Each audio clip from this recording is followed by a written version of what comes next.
This is also a time of change for my family.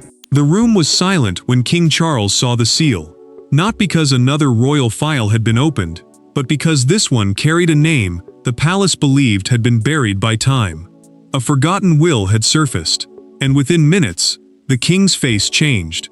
What began as a legal review became something far more dangerous. A revelation powerful enough to reshape the royal inheritance forever. Before we go deeper into what this really means for the royal family, make sure to subscribe so you don't miss a single update. Charles did not reach for the document at first. He stared, as though the paper itself had walked out of the past. The solicitors waited, while the secretary kept one hand near the archive box. A solicitor, a legal expert responsible for wills and inheritance, had been called to explain why this forgotten royal will could no longer remain hidden. The will was not a rumor. It changed the expected path of inheritance across private assets, heirlooms, and estate rights the palace had believed were settled.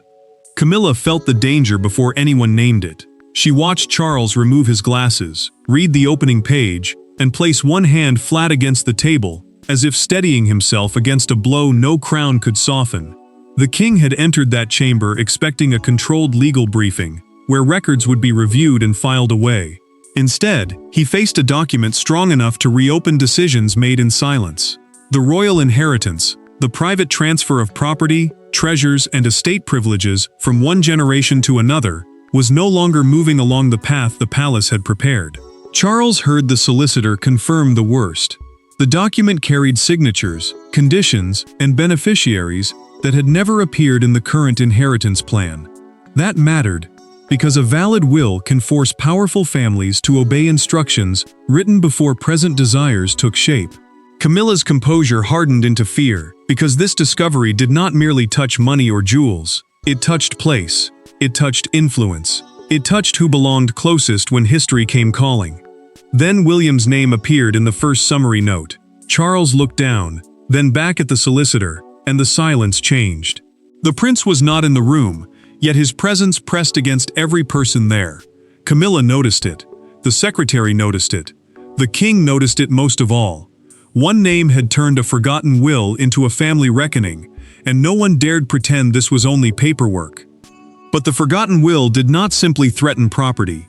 It threatened the fragile emotional order between Charles, Camilla, William, and the legacy they had all tried to control. Every inheritance battle begins with paper, but it never stays there for long. Behind every clause stood a person, a wound, a memory, and a claim no one wanted spoken in public. Charles saw duty. Camilla saw security. William saw history. And as the contents of the forgotten will began moving through the palace, each of them understood the same brutal truth. This was personal. Charles carried the weight of the document like a crown turned inward. He was not only a father reading legal language, and he was not only a monarch trying to protect the image of the throne. He was a man trapped between what the law demanded, what the family feared, and what the public could never be allowed to see too clearly. The crown's image mattered because every private fracture inside the royal household could become a national argument the moment it escaped the palace walls. That was why his silence felt so heavy. He knew one wrong word could turn inheritance into accusation, and accusation into a crisis no official statement could soften. Camilla understood the danger from a different place. Her position as queen consort, the wife of the reigning king, without the same inherited authority as a monarch born to the throne, depended on more than ceremony. It depended on acceptance, memory, and the private choices the family made when no cameras were present. She had learned to survive by patience, by endurance, by waiting for history to make room for her. But this forgotten will did not feel like history making room. It felt like history closing a door. William arrived later that evening with the controlled calm of a man who already knew the air had changed. He stepped into the private briefing and paused before sitting, because Charles looked older than he had that morning. The king tried to speak first, tried to make the matter sound measured, almost manageable, but his voice weakened when he reached the disputed inheritance provisions. Those provisions mattered because they appeared to protect certain assets from being folded into the king's preferred arrangement, placing them under older instructions that could not be brushed aside for comfort or convenience. William listened without interrupting, but his stillness became its own pressure. The prince understood that the will was not simply giving him a stronger place in the legal structure, it was placing him at the center of a family storm he had not asked to command.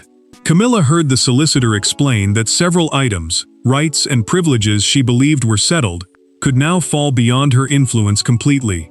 Her face did not break, but her silence did.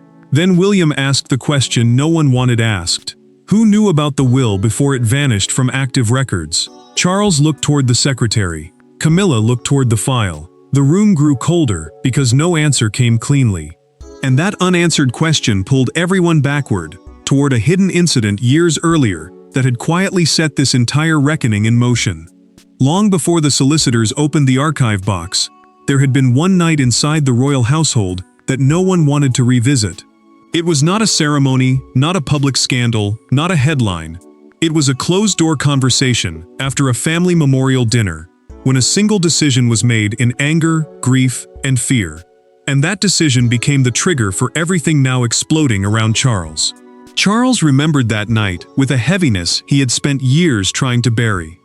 The family had gathered for a private memorial dinner, a quiet occasion meant to honor the past without disturbing the present. Yet grief has a cruel way of pulling old truths into the room. A memorial dinner, in this world of royal duty, was not only a family meal, it was a private gathering where remembrance, rank, and inheritance could sit dangerously close together. That mattered because the people around that table were not just mourning someone lost.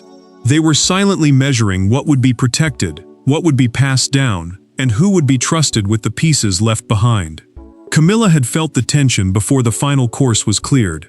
She remembered the careful smiles, the clipped remarks, the way certain names made the air tighten. No one said openly that legacy was becoming a battlefield, but everyone understood it. Charles had stood later in a corridor, hearing raised voices behind a closed door, and he had chosen silence because the family was already fragile. He told himself restraint was mercy. He told himself stepping in would only deepen the wound. But silence can become its own decision, and that night his silence helped history slip into the shadows. Camilla was told afterward that certain inheritance questions would be handled later. At the time, the phrase sounded practical, almost harmless. Now it returned like a warning, because after that dinner, a senior family advisor was instructed to remove an older will file from active review and place it inside a restricted archive. A restricted archive meant a locked record area where sensitive royal documents were kept away from routine review. That detail mattered because the will did not disappear into confusion. It was moved away from the normal path where solicitors, trustees, and family officers might have questioned it sooner. Charles felt the past closing in when the handwritten note was placed beside the file. The note suggested the will had not been lost by mistake. It had been held back to avoid a confrontation that no one had the courage to face. Camilla saw the same truth forming and went still, because the delay that once protected peace had now created a deeper rupture. Then Charles recognized the advisor's initials on the archive slip.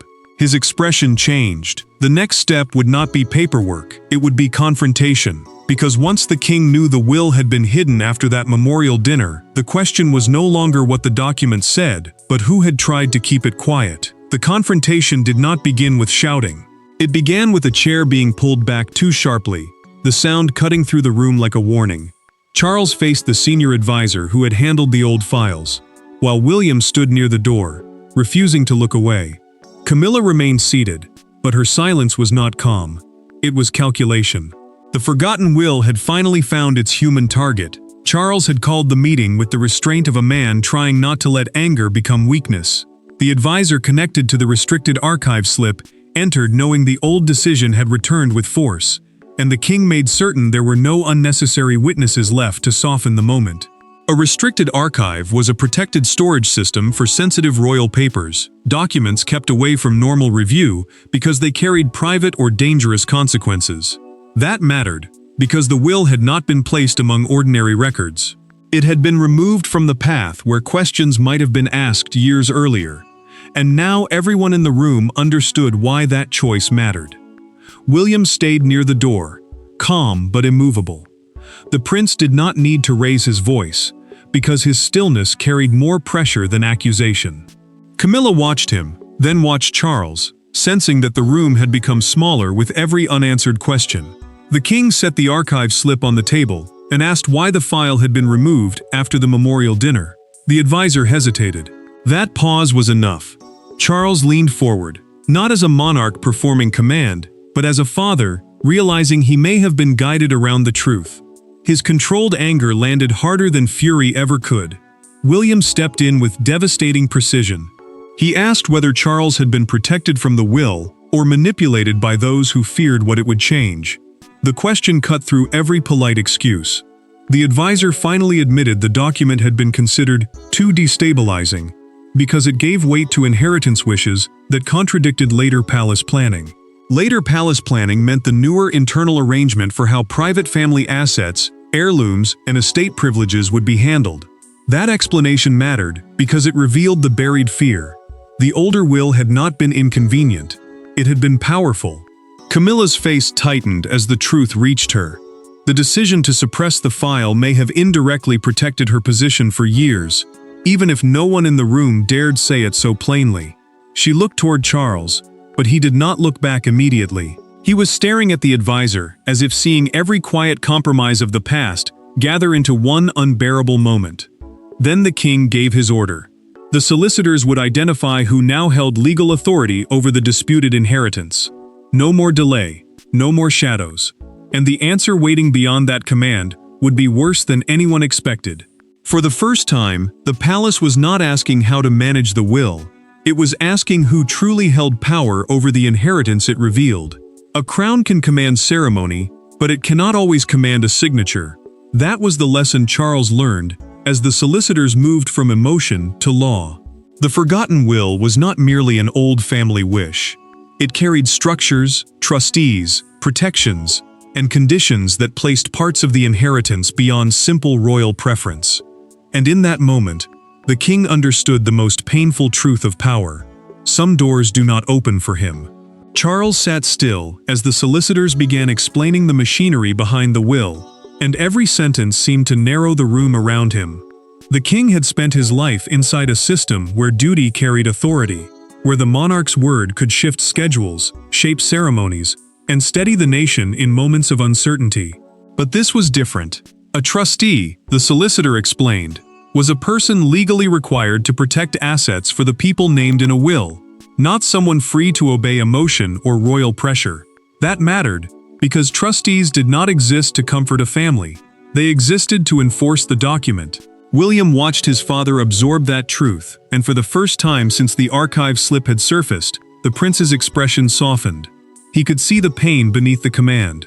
Charles was not only hearing that the will had power, he was hearing that his own wishes as monarch might not carry the final weight. The king listened without interrupting, then asked quietly whether his personal judgment meant anything in the face of these conditions. The solicitor did not answer quickly, and that hesitation did more damage than a blunt refusal. Camilla understood the shift before the full explanation was finished. The will had created protected channels for certain royal assets, meaning private heirlooms, estate privileges, and family holdings could not simply be moved into the arrangement Charles preferred. Protected channels meant legal routes that kept property under specific instructions until the named people or trustees fulfilled the will's terms. That mattered because it made the older document stronger than palace convenience. It also made William more central than Camilla had expected. Charles glanced toward his son, and the silence between them carried both grief and recognition. William had not seized power, yet power was moving toward him. The prince now had a stronger voice in protecting the inheritance, not because he demanded it, but because the forgotten will had placed him inside its structure. Camilla saw it clearly. Items she believed were settled would now be reviewed. Access she believed was secure would now be questioned. Influence she believed had been accepted would now need permission from rules written long before this crisis. Then Camilla asked the question that changed the temperature in the room. What did this mean for her existing access? The solicitor paused too long. Charles looked down. William did not speak. That silence became its own verdict, and everyone felt the first real consequence land. The answer to Camilla's question would not stay trapped inside that room, because by morning, the consequences had already begun moving through the palace. Fallout inside a palace rarely arrives as thunder. It arrives as a changed schedule, a removed name, a locked cabinet, a secretary avoiding eye contact. By sunrise, the forgotten will was already rewriting ordinary routines. Charles saw it in the careful language of legal memos. William saw it in the sudden urgency of trustees. Camilla saw it in a single door that no longer opened as easily as it had the day before. Charles felt the consequences before the palace spoke them aloud. The first memo came with careful wording, but careful wording could not hide the damage. Several inheritance-related arrangements were paused until the will's legal implications could be reviewed in full. That mattered because royal inheritance did not only involve money, it involved family symbols, private homes, jewels, old permissions, and quiet privileges that told everyone where they stood. A legal implication meant the real-world effect of a document once lawyers began applying it, and this will had begun touching everything. Camilla arrived for a scheduled review of private holdings, expecting discomfort, not rejection. Private holdings were family-owned items, and estate interests kept outside ordinary public duties, and they mattered because they shaped personal power behind palace walls. She was told politely that the meeting had been postponed by legal instruction. The words were soft, the meaning was not. Her name had not been attacked. Her title had not been questioned. Yet the door that had opened for her yesterday now stood guarded by process, and process can wound more quietly than insult. William received his own message soon after. The trustees wanted him at a session without Camilla present, and the request landed like a line drawn across the floor. The prince understood at once what it meant. The forgotten will had separated family emotion from legal authority.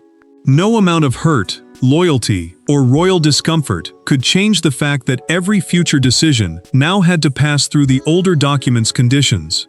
A previously assumed inheritance path was frozen, and with it, froze the private confidence that had protected the household from open conflict. Charles found Camilla later sitting alone, her gloves still resting in her lap. She did not ask for comfort immediately, because she already knew he had none to give. The king stood near her, carrying the terrible burden of a man who wanted to protect his present household, but could no longer command the answer. He could resist the will and risk looking like a monarch fighting history for personal peace. Or he could accept it and wound the woman beside him for the sake of deeper continuity. William waited beyond that choice, not as an enemy, but as the future demanding honesty. That choice pushed father and son toward the one conversation they had avoided from the beginning, a private reckoning with no advisors left between them. When Charles and William finally met alone, the palace machinery fell away. No solicitors, no secretaries, no carefully prepared phrases. Just a father carrying the weight of a crown, and a son carrying the weight of what would come after it. The forgotten will had forced them into a room, but the conversation that followed was not really about inheritance. It was about trust. Charles had asked for the meeting after the trustees' session ended, choosing a private conversation instead of another command dressed in royal language. A trustees' session was a formal meeting where the people legally responsible for protecting assets reviewed what the will required, and that mattered because it had confirmed what neither father nor son could ignore. The older document had given William a stronger place in the future of the inheritance, yet that strength came wrapped in pain. The prince entered knowing the will had moved authority toward him, but he also knew that victory inside a family can feel like loss when the person across from you is your father. William did not speak first.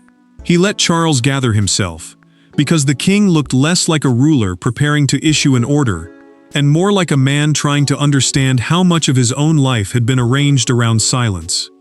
Charles admitted he felt blindsided, not simply by the legal discovery, not simply by the old signatures or the protected conditions, but by the realization that decisions had been made around him for years. He had worn the burden of control, while others quietly shaped what he was allowed to know. That confession mattered, because it stripped the crown of distance. For one moment, Charles was not defending the monarchy. He was admitting he had been wounded by it. William answered carefully, but he did not retreat.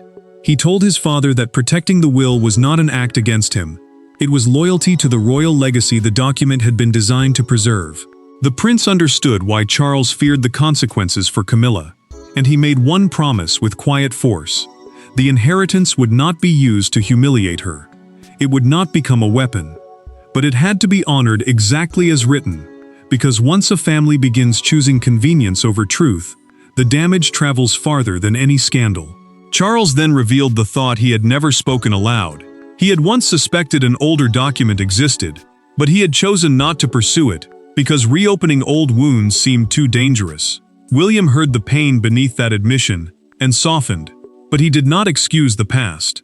The king finally nodded, not in defeat, but in acceptance. That quiet gesture became the turning point.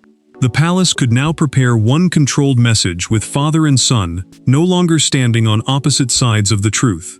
But once the palace prepared its message, the country saw something far more powerful than legal language. It saw a monarchy forced to confront its own memory. By the next morning, the forgotten will no longer belong to the palace alone. It belonged to every newspaper stand, every broadcaster, every royal watcher reading between the lines. The story had escaped the velvet walls and entered public imagination. What shocked the country was not only that a will had resurfaced, it was that Charles looked less like a ruler managing a crisis and more like a son wounded by history. Charles watched the coverage in stillness, and that stillness said more than any official denial could have done. The palace had released a carefully controlled statement, confirming a review of historical inheritance documents, while keeping the most private names and provisions hidden behind polished language. A palace statement, in simple terms, is the official message released to explain royal matters without exposing every detail. That mattered because the family needed control, but the public could already feel the pain behind the words. The statement was meant to calm the country. Instead, it made everyone lean closer. William had read the message before publication, and he had removed one harsher line before it reached the press. The prince could have let the wording strike harder. He could have allowed the statement to make clear that the forgotten will had strengthened his place and weakened old assumptions. But he chose restraint over public triumph, because he knew victory built on family humiliation would poison everything the will was meant to protect. Camilla understood that choice, yet it did not comfort her. She stood near the window while Charles listened to the broadcasters speak of historic testamentary obligations, a phrase that meant old legal duties created by a will and still powerful enough to bind the present.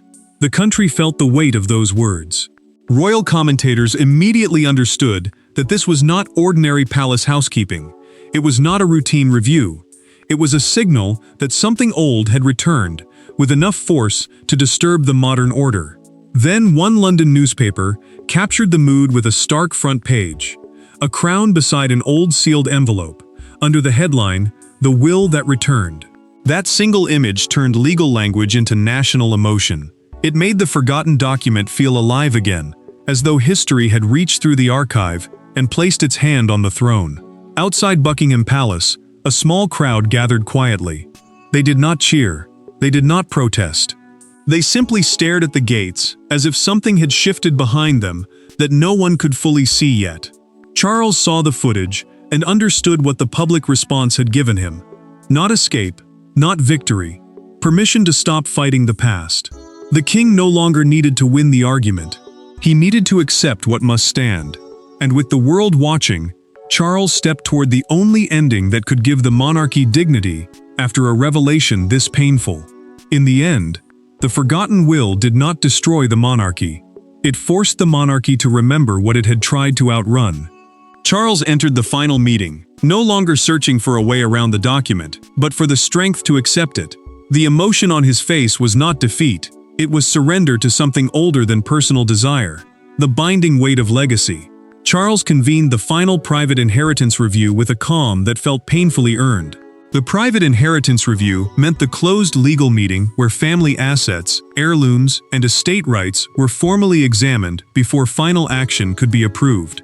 That mattered because this was no longer about controlling damage or delaying embarrassment. The will had restored older wishes, limited later assumptions, and forced the family to honor instructions that had been hidden too long. The king understood that if he fought the document now, he would not look strong. He would look afraid of the very history he was sworn to protect. Camilla sat through the decision with hurt locked behind composure. She knew the approval would not erase her title, but it would define the limits of her influence in places where she had believed acceptance was already secure. The queen consort had survived years of judgment, pressure, and whispers. Yet this moment struck differently, because it came from paper, not public anger. Charles glanced toward her before the trustees received their instruction to proceed without delay. Trustees were the legal guardians required to follow the will's conditions, and their duty mattered, because once they moved forward, uncertainty would end, and the palace could no longer pretend the old document was negotiable.